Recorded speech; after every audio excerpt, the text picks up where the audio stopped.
In change management, we talk a lot about incentives and how to drive new behaviors.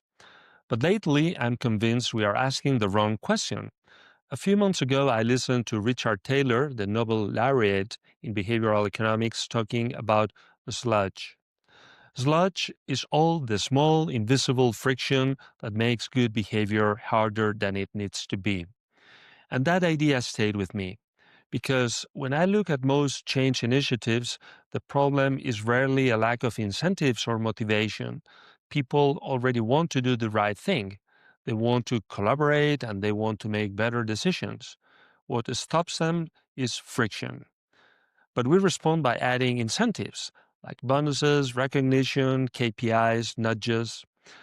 The issue is that incentives are deeply personal. What motivates one person does nothing for another. And worse, incentives create second order effects we don't anticipate. Friction works differently. When you remove friction, you don't need to convince people. You simply allow behavior to flow.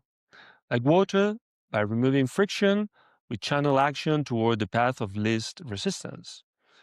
Take collaboration as an example. Collaboration is not something you promote, it's something that emerges, or it doesn't, depending on how the system is designed. If roles are unclear, if decision procedures are not clear, if risk is pushed downward while authority stays upward, if metrics silently punish cooperation, then asking for more collaboration doesn't improve the system. It results in burnout. So the real change management question is not how do we incentivize people to change? Is this what frictions are making the desired behavior costly, heroic, or invisible? Because once friction is removed, change stops being rhetorical and becomes operational.